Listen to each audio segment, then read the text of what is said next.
Story 1. There is a podcast called Darknet Diaries that covers some of the most notable events in cybersecurity. Stuxnet is likely the most legendary example. It utilized 4 different zero-day exploits, previously unknown to the cybersecurity community, to target Windows computers that controlled industrial systems. These infected computers programmed the controllers improperly, causing the systems, which were believed to be unhackable and not connected to the internet, to malfunction and irreparably damage core systems used in Iran's nuclear program. The level of intelligence involved in gathering information before this attack, as well as in designing and executing the operation, is truly impressive. Story 2. One of the world's biggest data breaches occurred at Equifax due to the database username and password being set to admin. Story 3. The SolarWinds hack from a few years ago was significant. The attackers compromised the update repository on the SolarWinds site, a major enterprise-grade software vendor for monitoring servers and network devices, and inserted malicious code into all of the updates. Every machine that subsequently updated with that malicious code was compromised, likely affecting millions of systems worldwide. The attackers then began exfiltrating data from those systems. It was one of the most serious hacks in recent memory. Story 4. Oh, there was this one time when hackers used fish tanks to hack into a casino. Yep, you read that right. Fish tanks. Apparently, the fish tank had an internet-connected thermometer, and somehow the hackers managed to infiltrate the system through that. They accessed the casino's network, retrieved sensitive data, and stole millions. It's like something straight out of a spy movie, except instead of high-tech gadgets, it was just a fish tank with Wi-Fi. So the moral of the story? Never trust a fish with your cybersecurity. Story 5. Vague on purpose. On a construction project, I was responsible for coordinating some vendors that the owner held contracts with. I could advise, but ultimately, they didn't have to listen to me. One of the pieces of equipment was connected to the internet. Due to the nature of the work this equipment performed, you could consider it the most robust, high-horsepower server you have ever seen with significant processing power. The vendor wanted to perform some remote programming work. I advised that the construction internet connection did not pass through a firewall and that they would need to set up their own secure tunnel. I communicated this repeatedly in writing. They basically responded that they would handle it and just plug it in. Once again, I reiterated that I thought this was a really bad idea. They insisted on proceeding anyway. So, I expressed my concerns in an email to my leadership, the vendor's leadership, the owner's site leadership team, their IT consultant, and my company's legal team, indicating that this situation was highly risky. The owner approved the action. When we demobilized about 2 months later, I noted again in the turnover documents that this equipment was still connected to the open internet without a physical firewall, and that they needed to ensure the vendor maintained a secure tunnel. I later learned that approximately 7 months after we left, the IT department was trying to figure out why this facility was maxing out their commercial fiber line bandwidth. Guess what was still plugged in and happily mining cryptocurrency while executing some significant distributed denial of service attacks? Some individual on the internet discovered this equipment and reached hacker nirvana. I cannot say I did not warn them. Story 6. There are 2 incidents that come to mind. One is the Black Sunday DirecTV Super Bowl hack, where there was a push to block the pirated cards from viewing the Super Bowl. Many people had hacked cards to watch the game. DirecTV responded by rendering the cards unusable a week before the event. It was not a single large hack. Instead, they deployed small bits of random code through numerous minor updates over 2 months. Once all the pieces were in place, it was suddenly effective. The other is the NotPetya attack on Maersk, which brought nearly 1/5 of the world's shipping capacity to a standstill, impacting billions of dollars. There was a slim hope of restoring a domain controller from the only existing copy on an offline machine in Ghana. Story 7. The hack described in The Cuckoo's Egg by Cliff Stoll involved a hacker who navigated through several systems, making his way from West Germany to the Lawrence Berkeley National Laboratory, and from there to the Advanced Research Projects Agency network in an effort to find intelligence to sell to the Soviets. The whole operation fell apart when Stoll was asked to investigate 75 cents of computer time that was unaccounted for. Story 8. The Heartbleed bug was not just crazy. It was truly unbelievable that it actually worked. Essentially, you could enter a command as a password, instructing the system to respond using 9,999 characters. The system would reply with "Your password is incorrect." Then, unsure of what to do with the remaining characters, it would share any information passing through the system at that moment, including other users' usernames and passwords. Story 9. There are a couple that come to mind. One instance involves an 11-year-old boy in the 1980s who hacked 1,507 Wall Street computers in a single day, resulting in a 7-point drop in the New York Stock Exchange. Another example, though I'm not clear on the details, involves a high school student who hacked the garbage file of a Gibson supercomputer for the Ellingson Mineral Company and injected a virus that caused the oil tanker fleet to capsize in the 1990s. Story 10. In the past, we had all our source code printed and stored in a large set of file cabinets. A competitor followed someone through the door and took a significant amount of our code. They simply walked in. Story 11. I got a federal job, and within a week, my background check information was leaked in a data breach, and my identity was stolen. To this day, about once a year, someone in China tries to purchase NBA 2K virtual currency as me. It's quite alarming. Story 12. Microsoft Xbox Live was hacked by a 5-year-old child pressing the spacebar.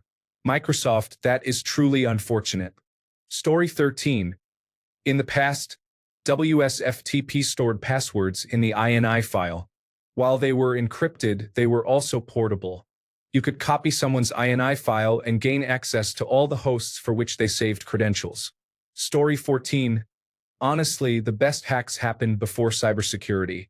Red boxes on payphones were interesting, but imagine walking up to someone at a gas station with a magnet in your pocket and saying, "Hey, I'll give you $5 worth of gas for $3 cash," and then walking away with money. You could also walk into a casino and trick the motor on slot machines to get them dispensing quarters at you.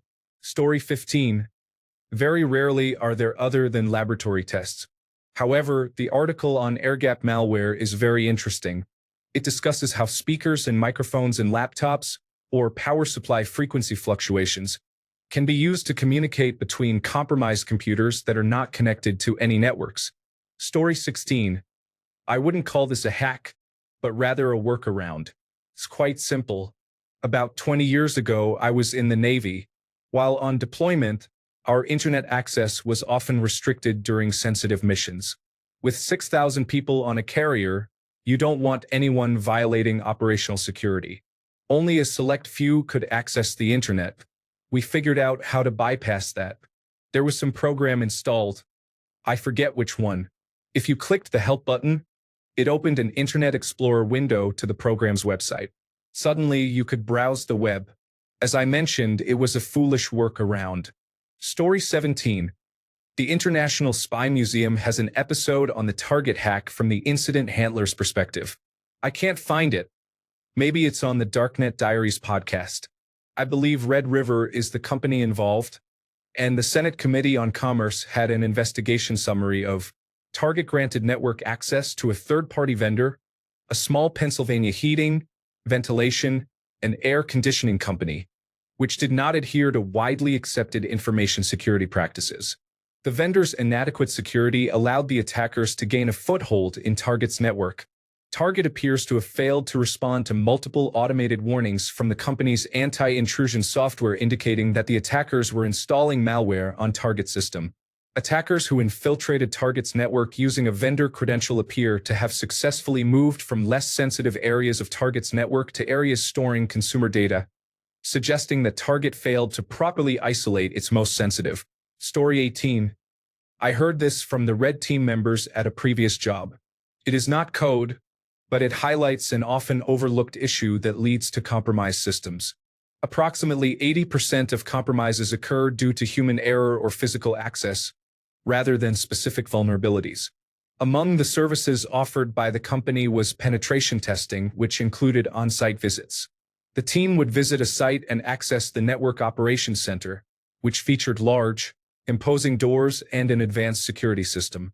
During one visit, a team member noticed that many areas of the building had drop ceilings, and that there was a bathroom adjacent to the Network Operations Center. Under the pretense of needing to use the restroom, one team member entered the bathroom, observed that drop ceiling tiles were present there as well, and removed a panel over a stall. They crawled up into the ceiling space, found an open area, crawled a short distance within the supports, removed a ceiling tile, and dropped directly into the network operations center. This situation demonstrates that security is only as effective as the breadth of perspective and planning exercised by the builders. Story 19.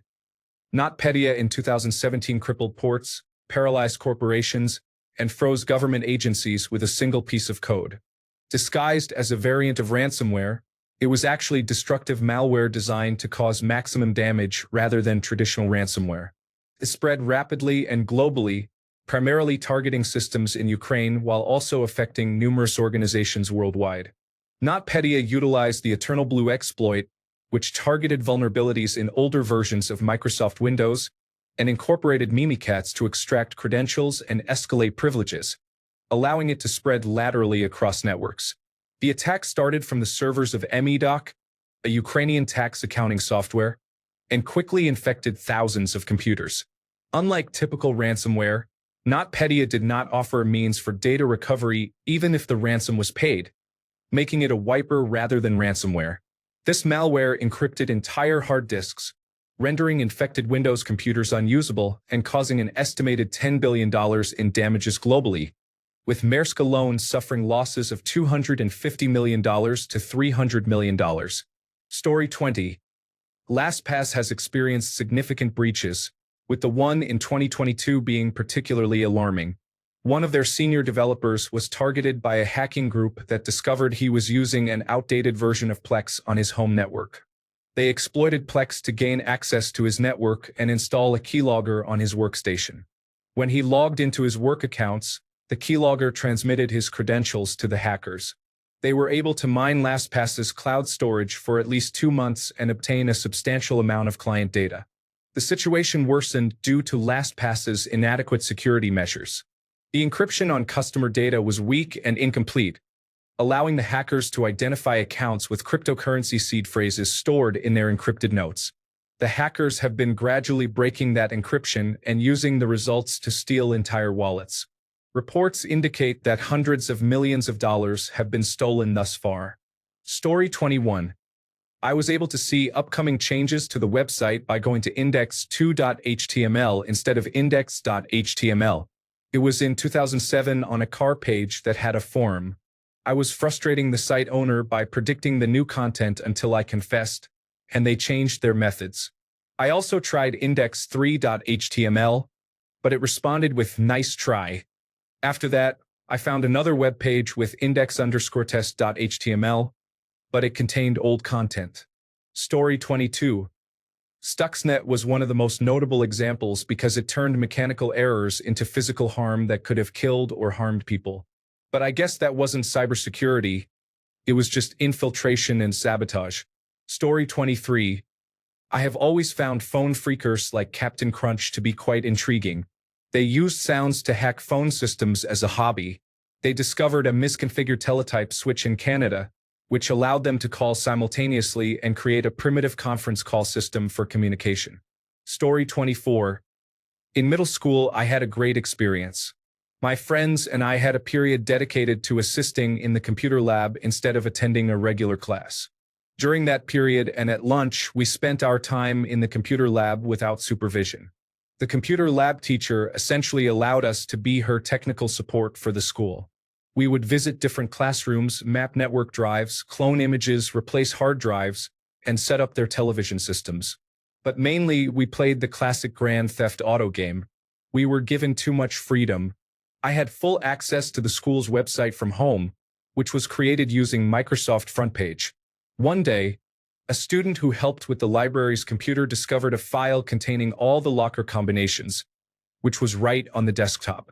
The file circulated among a few of us for weeks until everyone in the school had it. As a result, they had to redo all the lockers during spring break. I am unsure if anything was stolen. They tightened restrictions on us, but not significantly. That computer teacher taught me a lot. When I reached high school, freshmen were not allowed to take any computer classes. Story 25. This 4-year campaign compromised iPhones using possibly the most advanced exploit ever. It began with a text message and extended to a complete compromise of the iOS kernel and security containers on all modern iPhones at the time. Even more remarkable was how effectively it was concealed. Story 26. People managed to hack the site run by the wealthiest and apparently most skilled technical expert in the world. They downloaded classified documents. Their method involved accessing the completely unsecured and open site without the need for any real hacking. Story 27. LeftPad caused global outages. Any web developer or Node.js developer working that day and now reading this is likely having flashbacks. Story 28. A casino in Las Vegas was hacked through an aquarium water heater. Story 29. There was an error with our credit card machines not finalizing sales after being pending for weeks or months. The issue has been corrected, but many charges were processed all at once, causing some people to overdraft multiple times. This prompted our district managers to assist with providing funds for the overdraft fees and any necessary refunds. Story 30. There was a local scandal where a company had everyone's passwords written in a Word document. I am not sure how that would even work since I was under the assumption that password technology made the source blind to it. There would be no theoretical reason for the holders to have a copy either. Story 31. There was an independent coffee shop near Cisco's headquarters in Silicon Valley where people would connect to Wi-Fi and get some work done. Someone created a splash page identical to the coffee shop. Clicking on Log On would install a keylogger on your device, recording your passwords. Fortunately, it didn't last long. Several security firms nearby, including FireEye and Cisco, spotted it and had it shut down. Story 32. This blog post from the Google Project Zero team is amazing. It explains a zero-click iOS exploit that involved a vulnerability in an obscure photocopy compression algorithm included in PDF parsing. It is truly impressive to read through all this and consider the fact that someone figured this out. Story 33.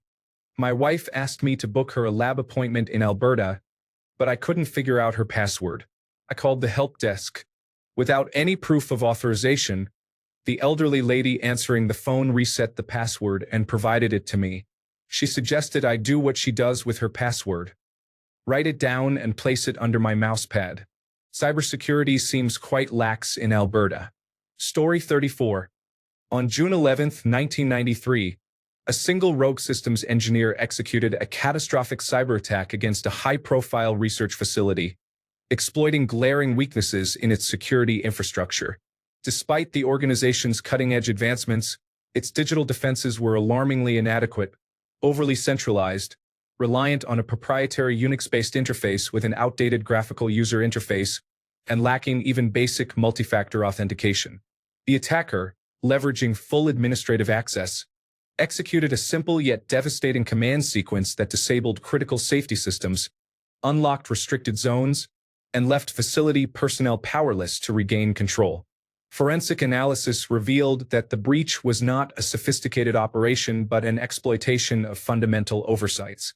The system's design, intended to be user-friendly, was so rudimentary that unauthorized individuals, children, even, could navigate and manipulate it.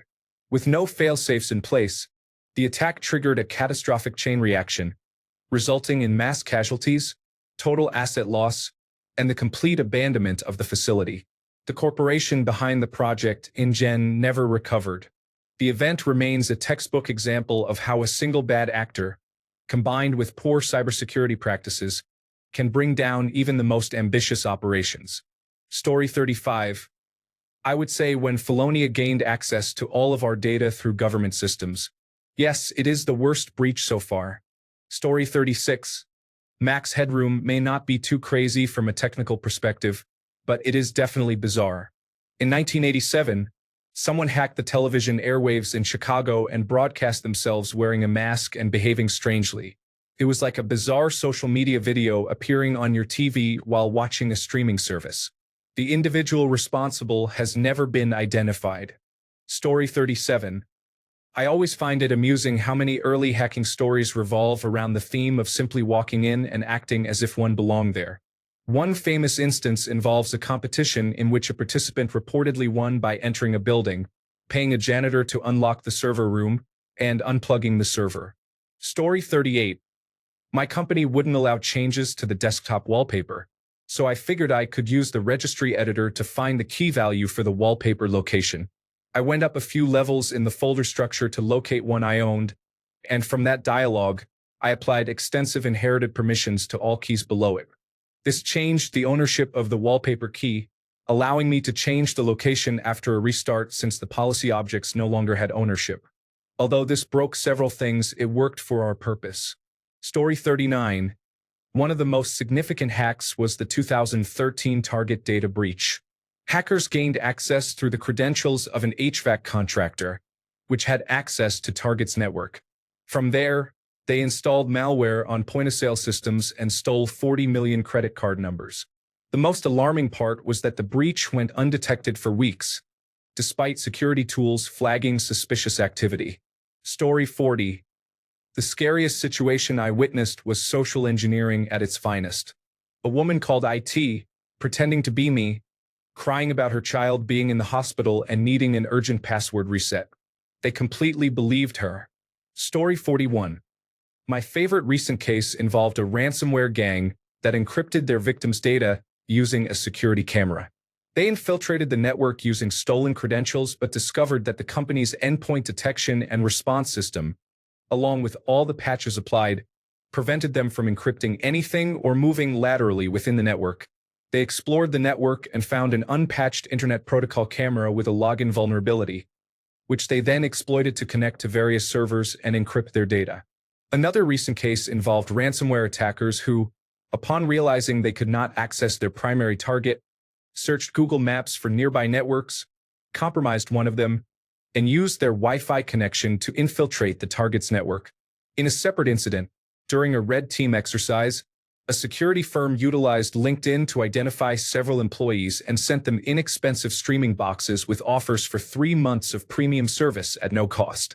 While most of the boxes ended up on employees' home networks, a few made their way onto the company network, allowing the firm to steal credentials and gain unauthorized access.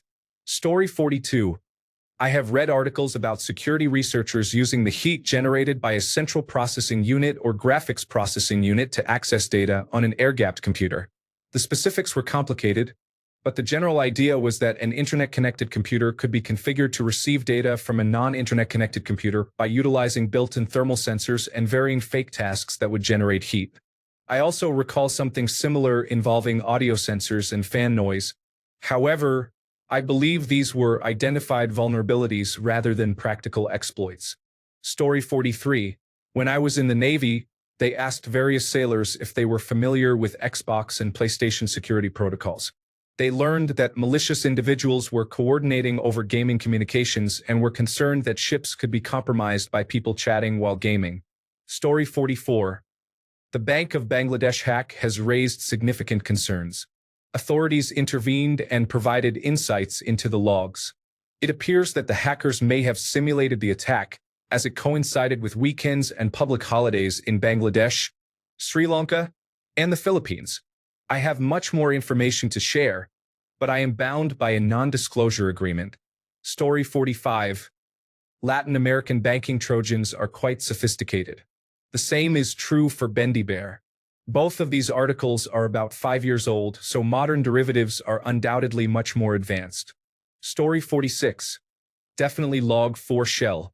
Sure, it's technically a vulnerability instead of a hack, but I am going to write about it anyway. First, some background. Java is one of the most popular programming languages in the world. However, Java's built-in logging tools are not the best, so many companies use a free logging toolkit called Log4j. This toolkit is extremely popular, with over 6 million downloads per month, and many of these downloads come from major companies like Google and Amazon. Log4j is an amazing tool, but due to its complexity, it can be difficult to spot insecure code. Thus, Log4Shell was born. So what is Log4Shell? In 2013, insecure code was accidentally added to Log4j. This code went unnoticed until 2021, when it was finally discovered. Basically, Someone found that if very specific text was logged by log4j, it could download and execute any code. This is known as remote code execution, and it's one of the worst types of vulnerabilities in the software industry.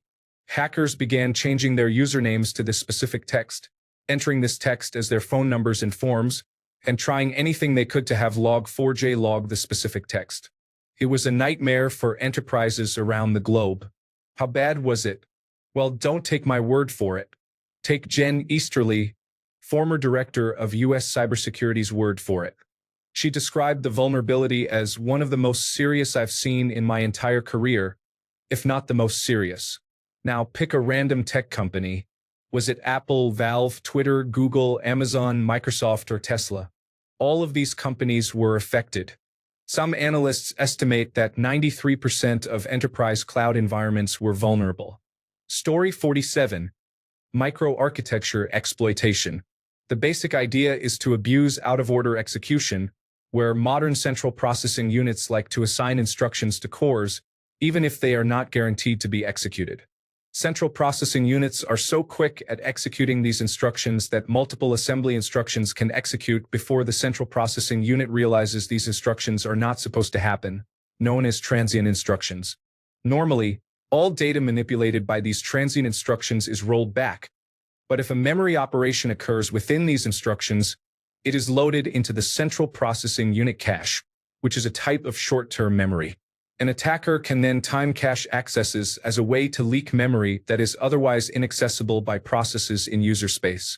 The main issue with this vulnerability is that it attacks the fundamental design of processors. It is a hardware exploit. Software patches are possible, but they may come at the cost of performance. Story 48. Perhaps not cyber in the strictest sense, but still interesting. John Draper, also known as Captain Crunch, was an old-school phone freak who was notorious for obtaining free long-distance phone calls by using a plastic bosun's whistle, a toy giveaway in cereal boxes, to generate a 2,600 Hz tone over the phone. This tone provided him with free trunk line access. The 2,600 Hz tone, along with other analog tones, was used by legitimate Bell service personnel for testing and maintenance. Story 49. Not the craziest incident I've ever heard of, but nobody has mentioned this one. The Dish Network ransomware attack. It directly affected the company I worked at, as the attack occurred right before we were supposed to meet with some of their regional executives. The meeting got canceled, and we discontinued the product shortly after.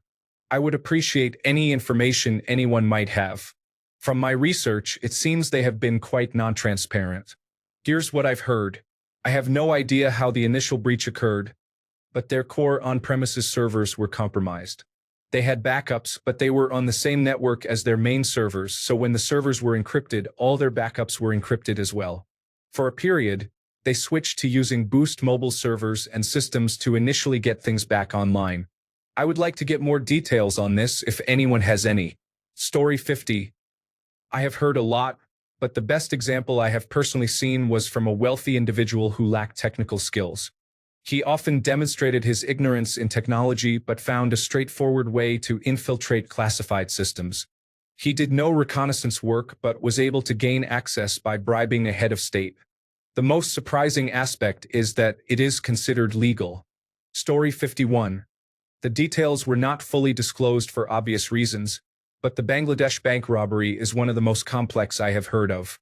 Hacking the Society for Worldwide Interbank Financial Telecommunication System, even if they harvested some passwords, is an exploit in itself, considering it is likely one of the most secure software systems in the world.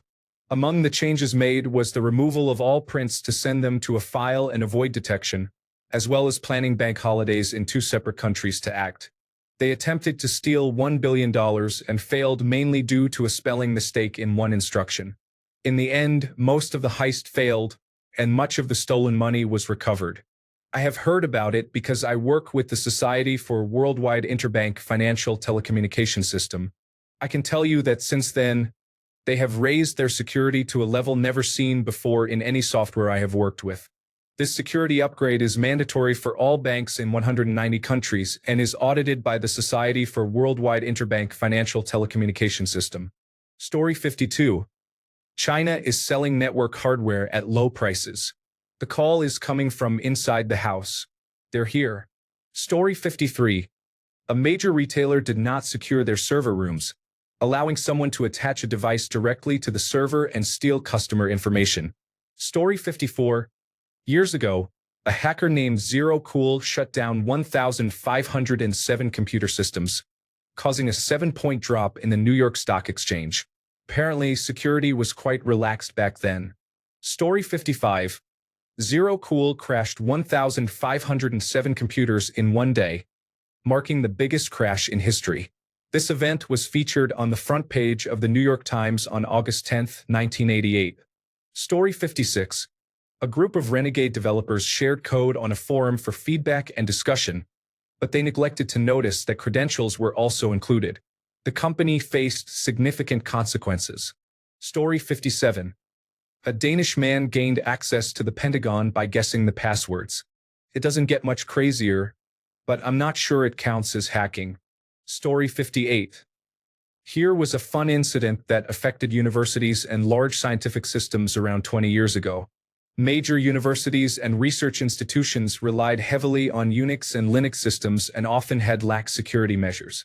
It was common for scientists, professors, and graduate students to set up their own Unix machines with direct internet access, allowing collaborators at other institutions to log in or transfer files using secure shell.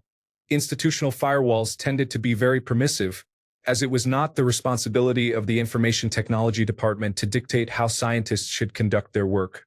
One teenager in Sweden likely viewed this as a fun environment to explore. He hacked into a machine at his local university and began his exploits from there. He created a modified version of the secure shell client that would record your username, password, and the IP address of the target machine each time you logged into another machine, sending this information to himself. He would then log into that machine and replace the secure shell program with his modified version. Scientists and researchers were using secure shell to connect to each other's computers across different institutions frequently as a common collaboration tool. Each time they logged in, they inadvertently sent their passwords to this individual in Sweden. Over a few months, he established a network of compromised accounts and machines across research institutions in the United States and Europe. This network included national laboratories and military installations, all connected through lines of scientific collaboration, with one compromised account at a time.